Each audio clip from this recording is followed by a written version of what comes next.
So, we all like a bit of true crime, I'm sure. So let's discuss the not so strange cases of crypto CEOs dying under mysterious circumstances. I did call this CIA, CEO, cryptocurrency Cluedo, but then I realised it sounded like a verse from We Didn't Start the Fire, so we'll move on. For an education in cryptocurrency and economics, you can look at your series, Brokenomics, which has just started. That will be a future episode, I'm sure, and we did discuss in future doing a discussion about how energy interplays with cryptocurrencies and how they're going to displace the petrodollar, but I won't spoil all your content. This one's actually free, so you can go and get yourself hooked on the series and then subscribe for $5 a month and watch all the stuff after that, and it's better than an education you're going to get at university because you've actually been in the business, whereas most business and economics lecturers haven't done anything except sit in a university and talk about business and economics. Yeah, and they're Keynesian, so they're mad as well. Second episode out later today. Fantastic. There we go. So let's go on to the first one. This is crypto reporting about 3 notable CEOs who died abruptly within a short period in 2022. So the first one, it's a Russian name, so I'm going to try and pronounce it. Vyacheslav Taran. This is the least weird, okay? His helicopter crashed near Villefranche-sur-Mer, France, a tourist resort, after taking off from Lucerne, Switzerland, killing the 53-year-old Tehran and the 35-year-old French pilot who flew with him. Tehran is co-founder of the successful and turbulent trading and investment platforms Libertex and Forest Club, which was accused of fraud in 2018, and it's also been suggested by the Daily Mail that he had connections with Russian foreign intelligence services. So this may well be connected to the Ukrainian war. That seems perfectly normal. Then you have Tiantan Kullander, who co-founded Singapore's digital asset trading company Amber Group, who passed away in his sleep on November 23rd, according to a spokesman for his firm. I'm sure it has absolutely nothing to do with the last 2 years. Wonderful. In 2017, he co-founded Amber Group with a group of financial industry insiders, notably ex-employees of Morgan Stanley and Goldman Sachs Group, the types that partner with WEF, of course. Amber Group said earlier this month that it was an active trading participant on the collapsed firm FTX. Now, lots of firms were, so unlikely that it's related, of course. We wouldn't want to be conspiracy theorists here. But speaking of conspiracy theorists, we have Nikolai Mushegian. So just hours after he tweeted that he believed Israeli and American security agencies were planning to murder him, Nikolai Mushegian, the co-founder of MakerDAO, a crypto lending network, was apparently discovered dead in a lake in Puerto Rico. Given that the young millionaire had a history of mental health problems, his family did not suspect foul play. Brock Pierce, his good friend, told the New York Post. Keep the name Brock Pierce in mind because we'll be discussing that in a moment. Now, when we say that Nikolai had some conspiracy theories, let's look at the tweet, the next tab, please. What did Nikolai mean by this? The CIA and Mossad and pedo elite are running some kind of sex trafficking entrapment blackmail ring out of Puerto Rico and Caribbean islands. They are going to frame me with a laptop planted by my ex-girlfriend who is a spy. They will torture me to death. Yeah, that does sound like the sort of thing they would do. And then he turned up dead. I'm sure it's just mental health problems. Nothing to see here at all, folks. I wouldn't suggest some kind of conspiracy going on here because we know the justice system works. And so I thought I'd show the justice system working in action. With Brock Pierce, the fellow that we mentioned before. Now, I don't know how familiar you are with Tether. I had to do a little bit of swatting. This isn't expertise on my part.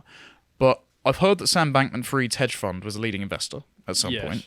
The Tether chief of technology officer, Paolo Ardino, later said in a tweet that Tether has no exposure to FTX at the time of collapse, but that doesn't necessarily mean that Bankman-Fried didn't put money into it. Yeah. So they're tied together. Yeah, they would have been holding some of it, yeah, certainly. There we go.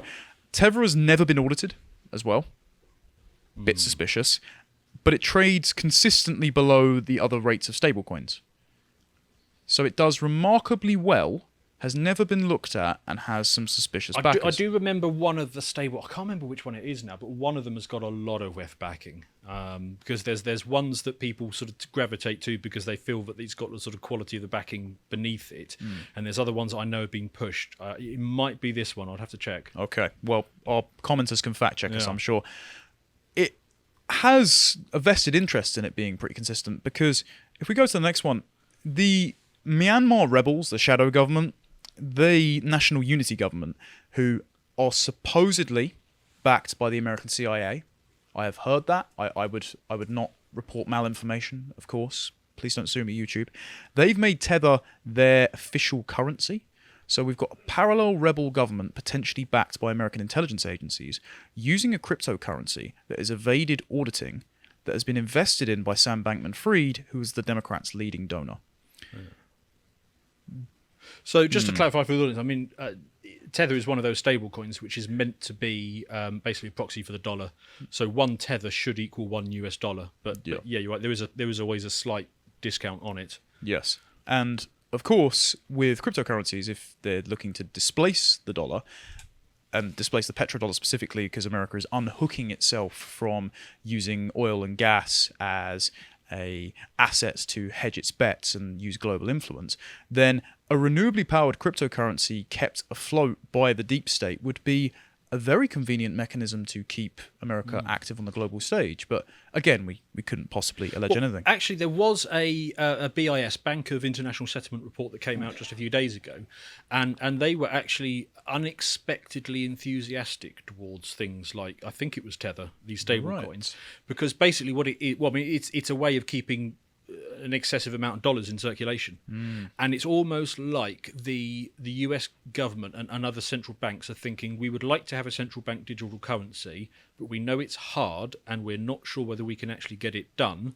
so we're basically just going to leave the door open for these dollar-backed stable coins just in case we need to pivot to this, and this could end up being the central bank digital currency of us if we need to, but more likely, you know, third world countries who aren't going to have the tech to be able to develop their own CBDC, they can just use stable coins like Tether. Yeah, we can co-opt the existing infrastructure, lower our costs, and we also looked at before how Ethereum and its CEO, very WEF-backed, is also moving from proof of work to proof of stake, a co-optable technology as well. So they're moving a lot of tech in line with their agenda. Well, basically it means it's editable, so that somebody at the central bank of, you know, wherever it is that starts using it can start tinkering with the transactions and say, no, actually, you didn't mean to send the money there. You meant to send it to, I don't know, the government instead or whatever. Yeah, whoever the appointed stakeholders are in stakeholder capitalism, also formulated by the WEF. Now, remember the name Brock Pierce. He is the guy that told us it would be a conspiracy theory to say that his friend, who was found face down, drowned in Puerto Rico, concerned about Mossad and the CIA, was actually assassinated. This is Brock Pierce, who is the founder of Tether, the strange saga of Jeffrey Epstein's link to a child star turned cryptocurrency mogul. Now, this man's career is beyond reproach, and we'll read just how. Brock Pierce, who as a teenager co-founded the eventually infamous digital entertainment network, and who, in the mid to late 90s, was associated with an alleged sex abuse ring, this one involving young men, several years later contended in court filings that Pierce and two associates had drugged and assaulted them at parties in their Encino mansion, and Pierce was never charged with any crime and has repeatedly denied wrongdoing, but he did settle with one plaintiff, and two others dismissed their cases against him. So, shady background. In early 2011, about a decade after the digital entertainment network imploded, Pierce visited the Virgin Islands to attend Mindshift, a conference of top scientists hosted by Jeffrey Epstein. A representative for Pierce says he didn't even know who Epstein was when he flew commercially to the event, so he didn't go on the Lita Express. Means he's off the hook, I suppose, which the financier had arranged as part of his elaborate effort to launder his lurid reputation. It was not even 18 months after Epstein had completed his slap-on-the-wrist solicitation sentence in Florida and registered as a sex offender. And we know, of course, that Epstein had absolutely no connections to intelligence agencies in either the US or Israel. The rep for Pierce says he saw Epstein after that meeting a few times over the intervening years at industry events where many other prominent people were present. He adds that the few communications that Mr. Pierce had with Epstein related to cryptocurrency, an area in which Pierce established himself as a crypto centimillionaire or maybe a billionaire in the years following the conference by founding Tether. And then it gets to Pierce himself. His conduct in this article, it says, in August 2000, Pierce's later business partner Mark Collins Rector was indicted for transporting minors across state lines for sex, and Mark, Brock and Chad Shackley took off for Spain. The sojourn there ended in May 2002 when Interpol showed up, finding weapons and thousands of images of CP in their house. Pierce has said he was unaware of the images. While Pierce and Shackley were quickly released, Collins Rector was held in the Spanish jail until October 2003 when he was extradited to the US in June 2004 where he pleaded guilty to 5 counts of transporting minors for sex. So he helped his paedophile friend go on the run, also closely associating with Jeffrey Epstein, also a child actor in an industry where no child abuse has ever gone on at all, and he runs Tether, which the US government haven't looked into, but are using as a stablecoin to possibly back Myanmar rebels. Yeah, that tweet from whatever it was, Nikolai Mushy, is looking a little bit less weird now. We couldn't say that on YouTube. He's a conspiracy theorist, of course. Brock Pierce also recently visited the White House for Hanukkah, Oh, right, yeah. standing next to Merrick Garland, Attorney General. Just a reminder that Merrick Garland signed off on the warrant to raid Trump's Mar-a-Lago home, and that was signed off by a judge called Bruce Reinhart. Now, I don't know if you knew about this, but Bruce Reinhart was the judge who, with the 2008 case with Jeffrey Epstein in Florida, helped get his sentence lightened, and then after that happened, he quit and took all of his knowledge from working for the state on the Epstein case and went straight a couple of days later to work for the Epstein legal team. And he was the one that signed off on Merrick Garland's raid on Trump's home. Right, so sorry, this picture is taken after that dude has already been... Oh, this was Hanukkah. This was literally December last So last after he's year. been charged for basically transporting kids for sex? His best friend was. He wasn't Oh, okay. involved with it at all. And he didn't Oh, know right, about okay. any of the child pornography images in the house in Spain that he helped him flee to. Right, okay, yes, okay, fine. All Well, above nothing board. suspicious here then. Yeah. Speaking of nothing suspicious, Sam Bankman-Fried, who also is going to be held to account, definitely. He's just hired the top private investigator who worked for Ghislaine Maxwell. Right. And he's been freed on $250 million bail. From what jail, I wonder? If we go to the next one, Sam Bankman-Fried, housed in the same prison as Ghislaine Maxwell and the same one that Epstein died in. Right, let's hope the cameras work this time. I'm sure nobody named Clinton will be seen fleeing the scene. Again, I'm sure we're going to get plenty of justice on the Epstein case. I mean, Ghislaine Maxwell has been convicted of child trafficking to nobody, first case in history. And Epstein, despite his suicide, rest in hell, I guess, Yeah. he's going to be looked into because they've just opened a lawsuit, if we go to the next one, and it's already shut down. So the US Virgin Islands Attorney General was fired just days after she sued JP Morgan Chase, accusing the bank of pulling levers in Jeffrey Epstein's sex crimes and turning a blind eye as he abused children at his villa.